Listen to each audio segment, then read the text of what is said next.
दोस्तों ये एक ऑटोमेटिक क्लॉथ आयरन है और इसमें प्रॉब्लम ये है कि ये हीट नहीं करती और ना ही ऑन होती है। तो आइए देखते हैं इसमें क्या फॉल्ट है।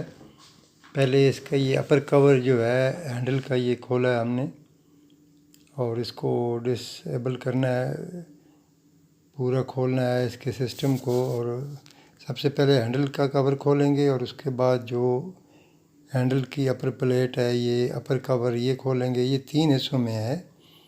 पहले हैंडल प्लेट है, फिर उसके बाद सेंटर प्लेट है, फिर नीचे जो है हीटिंग सोल है या हीटिंग प्लेट भी कह सकते हैं, जिसमें इलेक्ट्रिक एलिमेंट लगा हुआ है और थर्मोस्टेट वगैरह लगा हुआ है।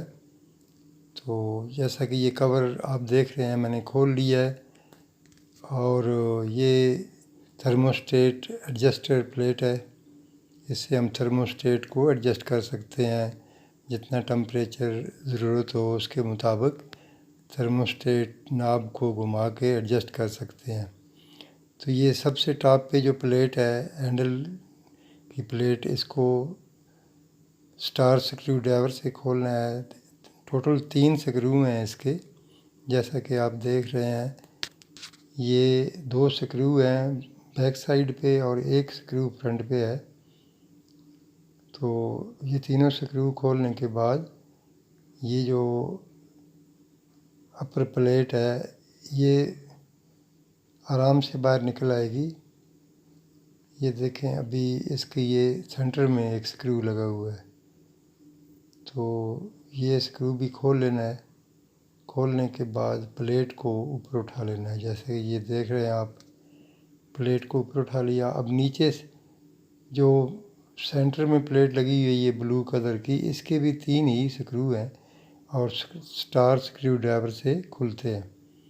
जैसा कि आप देख रहे हैं, ये स्टार स्क्रू ड्राइवर से तीनों स्क्रू ओपन कर लिए। तो ये ब्लू रंग की जो सेंटर प्लेट है ये आराम से निकल आएगी। तो इसके नीचे जो है वो इसका हीटिंग फिल्मेंट है, जो कि इसके हीटिंग प्लेट में लगा हुआ है।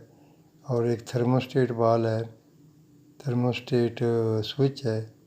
ये एक नियॉन बल्ब है जो इंडिकेशन देता है कि ये इस्त्री ऑन हो गई है या ट्रिप हुई हुई है।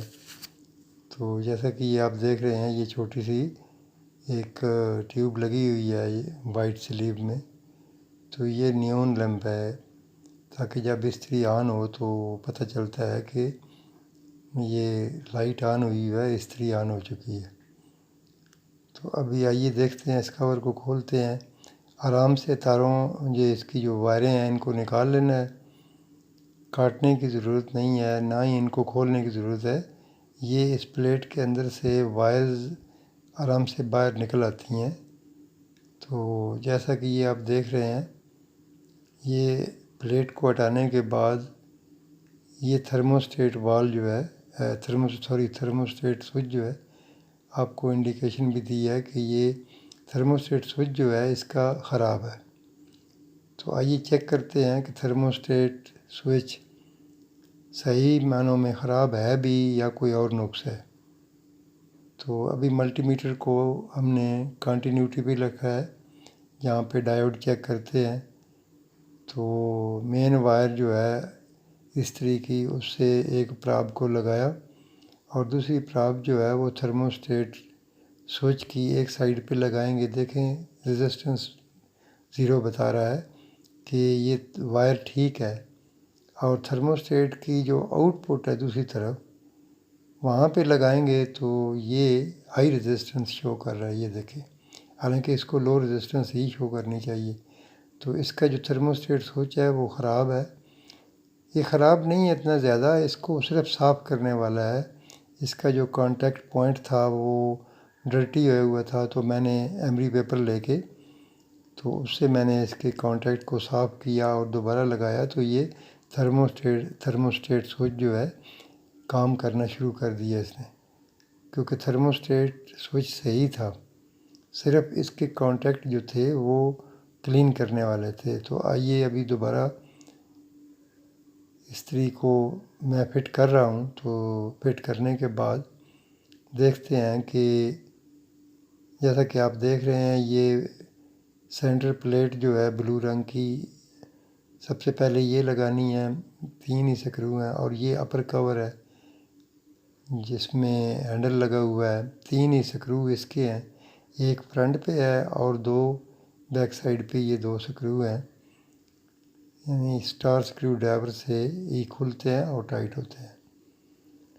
तो ये तीनों स्क्रू टाइट करने के बाद फिर इन तीनों स्क्रू को अच्छे तरीके से टाइट कर लेना है ताकि इसमें लूज ना रहें ये। तो जैसा कि आप देख रहे हैं तीनों स्क्रू टाइट कर दिए हैं। और अब ये जो है इसमें थर्मोस्टेट स्विच सेलेक्टर जो है उसके नीचे ये एक स्प्रिंग और एक ये नाब सी लगती है। इसका सिर्फ एक ही पर्पज़ है, ये देखें जैसा ये छोटी सी नाब है, ये थर्मोस्टेट स्विच को थोड़ा हार्डनेस देती है। और ये जो है थर्मोस्टेट इंसुलेटर था ब्लैक रंग का, तो ये थर्मोस्टेट सेलेक्टर प्लेट जो है अभी मैं लगा रहा हूँ, ये लगा दी है थर्मोस्टेट प्लेट। तो अभी ये अपर कवर जो है वो लगाया है हैंडल का, सेफ्टी कवर। तो ये जो है वायर भी है, वायर में फ्लेक्सिबिलिटी होती है ताकि कपड़े इस्त्री करते टाइम पे वायर क्रैक ना हो। ये जो एक्स्ट्रा पाइप दे रखा है ये वायर सेफ्टी के लिए है। बैक कवर लगा लेते हैं ताकि कभी हाथ ना लगे, इलेक्ट्रिक शॉक से बचना ज़रूरी होता है, इसलिए इसकी मुकम्मल फिटिंग जो है वो कर लेनी चाहिए। ये देखें अभी मैंने थर्मोस्टेट को घुमाया, तो थर्मोस्टेट घुमाने के बाद इस्त्री ऑन हो चुकी है और यूँ ही थोड़ा सा टेम्परेचर लेगी तो ये ऑटोमेटिकली ट्रिप कर जाएगी। ये देखें अभी ये थोड़ी देर बाद ट्रिप कर जाएगी। तो दोस्तों अगर वीडियो पसंद आए तो प्लीज़ सब्सक्राइब कर लीजिएगा ताकि आने वाली वीडियो आप तक शेयर कर सकूं।